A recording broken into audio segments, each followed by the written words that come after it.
iNews. Di sini judulnya Korupsi Kuota Haji, KPK usut oknum Kemenak yang peras Ustadz Khalid.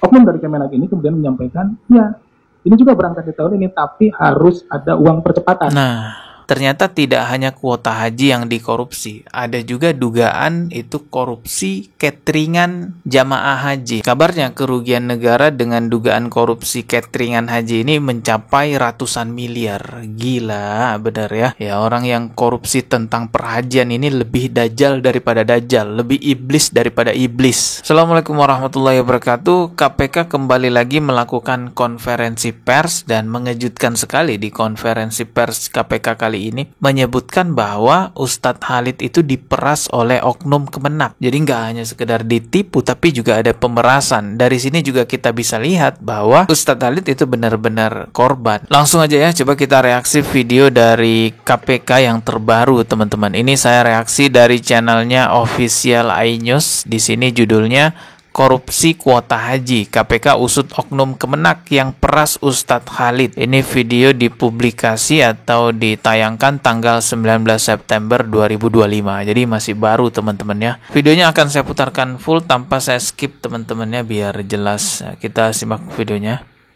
Ustadz Khalid Basalamah. Jadi begini, Ustadz Khalid Basalamah beserta sekitar 120 jamaahnya ya, itu sudah mendaftarkan diri di tahun 2024 untuk berangkat haji dengan haji furoda. Ya. Tapi kemudian ada oknum dari Kementerian Agama yang menyampaikan bahwa Ustadz, ini pakai kuota haji khusus saja, ini resmi, gitu ya. Gitu. Tapi kan ditanya lagi, kuota haji khusus kan juga harus ngantri. Ada antrinya, tapi berbeda ya dengan yang kuota haji yang reguler. Kalau reguler itu sampai dengan 15, 20, sampai bahkan ada yang 30 tahun.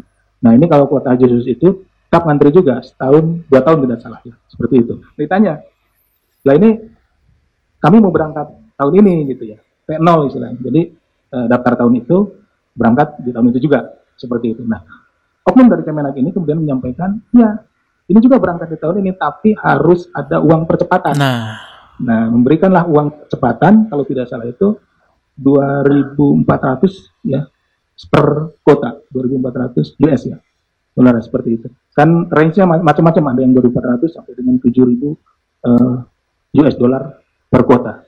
Nah, kemudian dikumpulkanlah uang itu sama Ustadz KB ini, kumpulkan. Nah, diserahkanlah kepada oknum.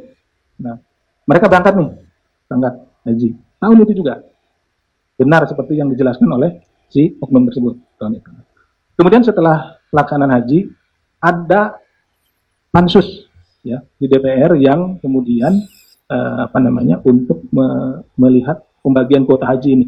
Dibuatlah pansusnya karena takut gitu ya, karena ada ketakutan dari si oknum ini, kemudian dikembalikanlah uang itu yang tadinya sudah diserahkan sebagai uang percepatan itu, diserahkanlah kembali ke Ustadz Khalid Basalamah. Nah, uang itulah yang kemudian dalam proses penyidikan itu penyidik sita dari Ustadz Khalid Basalamah sebagai bukti bahwa memang di dalam pembagian kuota ini ada sejumlah uang yang diminta oleh oknum dari Kemenak gitu ya. Jadi istilahnya pembagian kuota itu tidak begitu saja gitu, dibagi yang sudah dibagi gitu. Silakan, ini enggak, tapi ada sejumlah uang yang diminta kepada jamaah. Itu buktinya yaitu yang sekarang kita cita dari Ustadz Khalid Basalamah, dikumpulkan dari jamaah, diserahkan kepada oknum yang meminta, oknum Kementerian Agama, minta sebagai uang percepatan, alasannya karena kuota haji khusus ini bisa berangkat tahun itu juga. Diiming-imingi. Seharusnya kan tetap ngantri dua tahun seperti itu. Ada yang 2 tahun. Nah, ini bisa berangkat ke juga. Nah, itu kita saat ini pada tahap mengumpulkan bukti-bukti seperti itu, karena mohon diingat rekan-rekan, lebih dari 100 travel ya, yang ada 100 travel. Jadi itu kita harus istilahnya satu-satu kita panggil, satu-satu kita lihat untuk, nah ini karena beda-beda nih, jumlahnya beda-beda, besarannya beda-beda. Oke, itu tadi ya videonya. penjelasan dari pihak KPK mengenai Ustadz Khalid Basalamah yang katanya itu diperas oleh oknum Kemenak dengan sebutan harus ada uang percepatan nih biar bisa berangkat lebih cepat. Padahal sebenarnya kuota yang dijual itu adalah kuota ilegal yang tidak seharusnya diperjualbelikan. Sebenarnya penjelasan KPK ini tidak jauh berbeda dengan penjelasan Ustadz Khalid Basalamah yang ada di channel Kasih Solusi. Ya bisa dibilang sama lah ya, artinya apa yang diungkapkan oleh Ustadz Khalid Basalamah dalam klarifikasinya di channel Kasih Solusi ya memang benar, karena KPK juga mengkonfirmasi bahwa Ustadz Khalid ini ditipu oleh oknum Kemenak. Bedanya kalau di channel Kasih Solusi, Ustadz Khalid langsung menyebutkan bahwa pihak yang menipu atau membohongi dirinya adalah Ibnu Mas'ud, pemilik PT Muhibbah. Sedangkan kalau di penjelasan KPK yang tadi kita reaksi videonya, yang menipu adalah oknum Kemenak, tidak disebutkan namanya. Ya kemungkinan yang dimaksud oknum Kemenak oleh KPK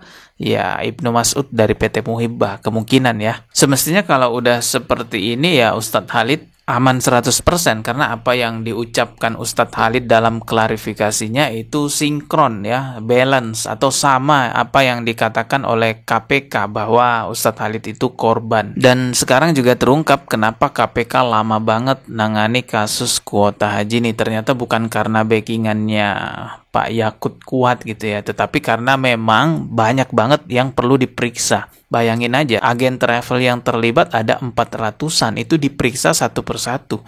Dan setiap agen travel itu ada stafnya masing-masing, itu juga diperiksa satu persatu. Jadi ada banyak sekali orang yang diperiksa. Belum lagi dari oknum-oknum Kemenak gitu ya, oknum dari kementerian itu. Ya ini benar-benar banyak banget yang diperiksa, makanya makan waktu yang sangat lama. Sebenarnya kalau nama tersangkanya mungkin sudah ada tuh dikantongin sama pihak KPK, cuman ya belum diumumkan aja. Karena KPK juga nggak mau mengumumkan nama tersangka sebelum semuanya clear. Karena kalau tersangkanya diumumkan sedangkan semuanya belum clear, malah membuka peluang pihak yang dijadikan tersangka itu untuk membela diri. Makanya di-clearkan dulu semua, baru ditetapkan sebagai tersangka, sehingga ketika sudah ditetapkan tersangka tidak ada lagi pembelaan. Dan kita semua mestinya udah tahu lah ya, nggak usah pura-pura nggak tahu siapa yang akan ditetapkan tersangka. Sudah jelas kok orangnya. Cuman karena kita kan nggak boleh ngeklaim nih ada aturan asas praduga tak bersalah. Jadi ya kita tunggu aja KPK yang akan menetapkan siapa tersangkanya. Dan yang parahnya lagi, setelah kasus kuota haji ini selesai, ternyata nggak selesai begitu aja. Nanti akan berlanjut lagi penyelidikan tentang korupsi di perhajian, di aktivitas haji ini. Ternyata tidak hanya kuota haji yang dikorupsi, ada juga dugaan itu korupsi cateringan jamaah haji atau konsumsi makanan jamaah haji yang juga diduga dikorupsi. Ya memang banyak sih berita-berita jamaah haji kelaparan ya,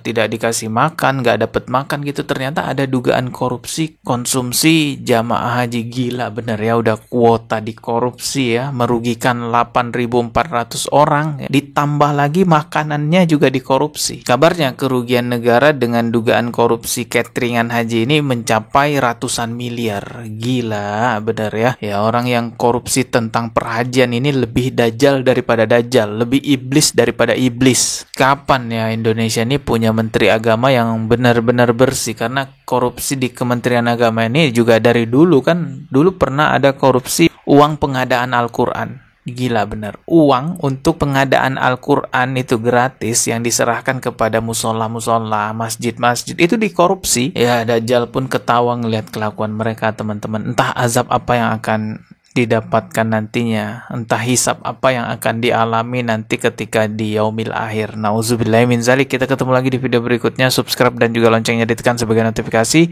Wassalamualaikum warahmatullahi wabarakatuh.